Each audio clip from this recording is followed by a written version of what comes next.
Well, the Commission of Inquiry into allegations of state capture chairperson, Chief Justice Raymond Zondo, handed over the final report to the President, Cyril Ramaphosa, on Wednesday night. His report exposed wrongdoing by many high-ranking government officials and business people, but will there be accountability? Let's discuss this then. We're now joined via Zoom by senior journalist at Corruption Watch Moepeng Talane. A very good afternoon to you, and thanks very much for joining us here on SABC News. Good afternoon, Flo, and thank you very much for having me. You're most welcome. Let's start then with your overall reaction to that fifth and final report, finally, of course, being handed over to President Ramaphosa after some delays there. Several delays indeed, yes, but we do want to give credit where it's due. I think the approach to make each installment of the report available for the public to go through, to release it to onto the public domain is a commendable one, and for that we give credit to the presidency. Nevertheless, though, it doesn't mean that the work that needs to happen cannot start happening. There's a lot that has to start being actioned now. There were a lot of, as you will know, a lot of recommendations for further investigations by law enforcement agencies, and I would imagine that some of them are already in the works, but nevertheless, the hard work basically really starts now.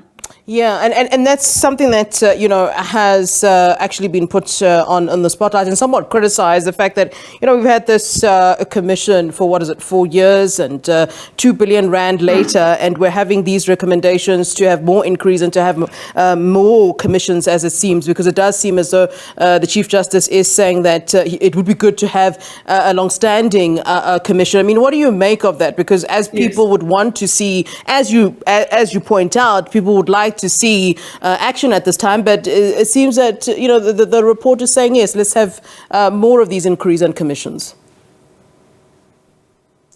Look, a lot of factors have to come into play for what the recommendations in that respect call for.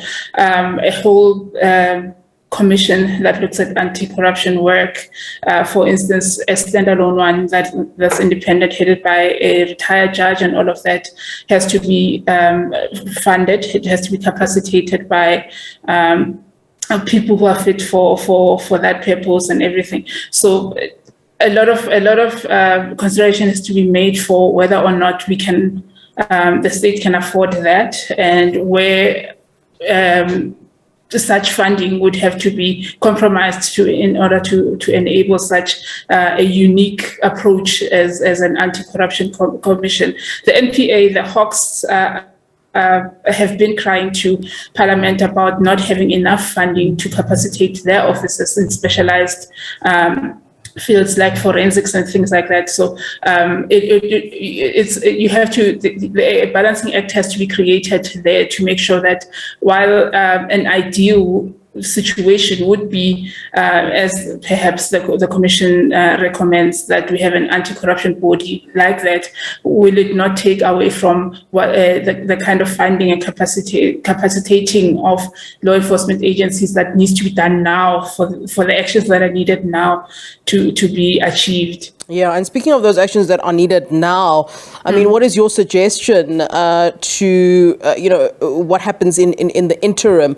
As we know that there are some individuals who are still very much in government, in Parliament, who, are implicated in the report. It's easy for us to point to those who are out of government now, who are no longer MPs, that they should face the music. But let's talk about people currently that are still playing a significant role in the country's politics. What's to happen in the interim?